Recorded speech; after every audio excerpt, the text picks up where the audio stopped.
Señor presidente.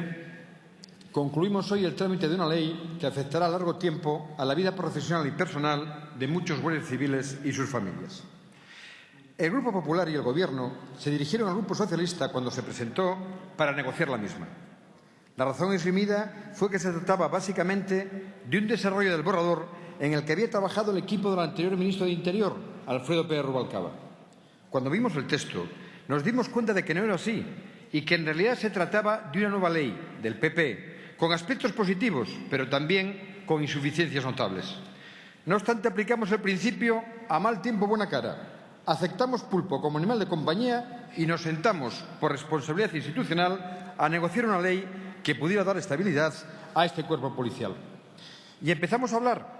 Al principio, el proceso de negociación fue productivo y se tradujo en mejoras notables del texto, pero en un momento dado se produjo un apagón en el proceso que no puedo describir más que como una negotiatio interrupta.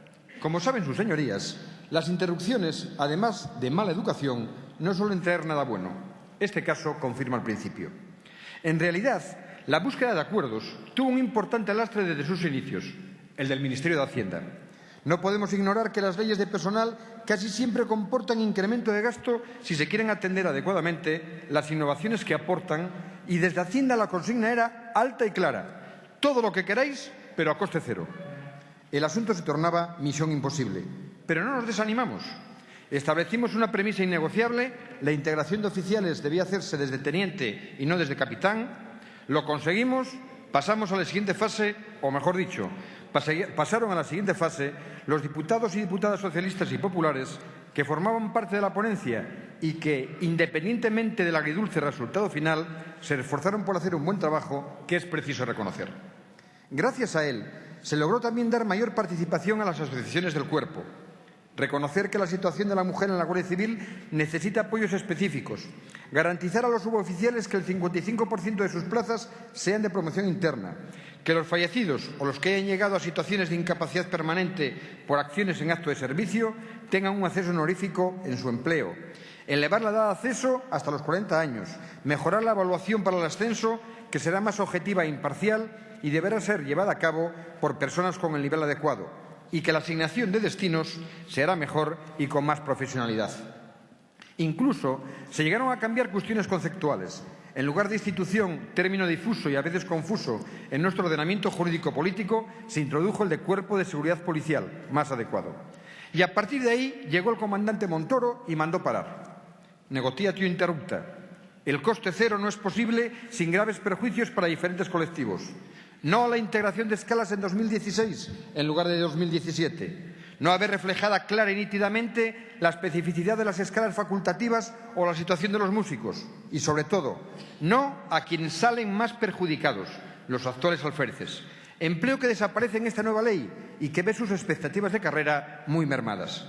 Pedimos en el Congreso y en el Senado que a los 2 años ascendieran automáticamente a tenientes. No, nos dijeron, ni a los 2, ni a los 3, ni a sabe Dios cuándo en algunos casos. Y por si fuera poco lo del ministro de Hacienda, se nos cerraron también en banda ideológica para romper definitivamente cualquier posibilidad de acuerdo final. La negociación para cambiar una de las partes más ideológicas de la ley, el artículo 6, reglas del comportamiento del Guardia Civil, fue un querer y no poder. Las raíces de los siglos XIX y XX pudieron con los brotes del actual siglo XXI. Esas reglas o código de conducta son absolutamente anacrónicas, extemporáneas, superfluas, preconstitucionales e inútiles, como dijo acertadamente en la ponencia mi compañero Miguel Cortizo. No son más que juegos florales con palabras grandilocuentes. En esto no echamos la culpa al ministro Montoro. La única y exclusiva responsabilidad la tiene el ministro de Interior. Este cambio podía hacerse sin coste económico alguno. El porqué y el para qué de esta ley. Se fundamenta esta ley en el cumplimiento de la disposición final séptima de la Ley de Carrera Militar de 2007, la cual mandataba la actualización del régimen de personal de la Guardia Civil con unos determinados parámetros, preservando la identidad de este benemérito cuerpo e incorporando las innovaciones que planteaba dicha ley. Introduce como novedad la creación de una única escala de oficiales, con el propósito de dar mayor cohesión y homogeneidad al modelo de carrera de todos los oficiales de la Guardia Civil y acomodar así el Instituto al proceso de conformación del espacio europeo de educación superior. El primer empleo en esta nueva escala será el de teniente, por lo que a partir de la finalización del periodo transitorio que establece la ley, solo se concederá el empleo de alférez con carácter eventual a los alumnos del centro de formación.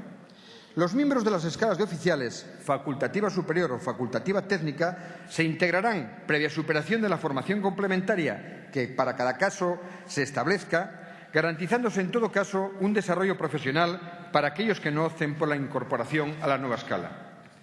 Pero el proyecto presentado por el Gobierno no facilitaba precisamente la incorporación a la nueva escala cuando entró a la Cámara y cerraba totalmente las expectativas de quienes no optaran por la misma. Además, el diseño del curso de complemento de formación era incompatible con la conciliación familiar y detraía del servicio temporalmente un número de efectivos que no se podía asumir sin merma en las obligaciones del cuerpo. Las enmiendas de los grupos de la oposición, especialmente las socialistas, mejoraron todos estos aspectos, aunque de manera insuficiente. Donde ha mejorado el texto después de su paso por la Cámara es en la situación de aquellos oficiales de promoción interna que no se integran en las nuevas escalas. No quedarán exclusivamente en una escala a extinguir, sin incentivo alguno, ya que se prevé para la misma un número determinado de empleos similar al actual, que podrá evolucionar en función de los miembros que quedan en estas escalas. Algo positivo y que, en parte, hace justicia a unos oficiales que ya han demostrado con creces su valía y buen hacer. No obstante, el objetivo central de la ley queda maltrecho. La escala a extinguir que se genera va a tener un carácter prácticamente permanente para bastantes oficiales, con lo que en lugar de favorecer la integración se propicia lo contrario en muchos casos. Incluso puede llegarse al extremo de una realidad con 3 escalas a extinguir. ¿Qué falta a esta ley y qué le sobra?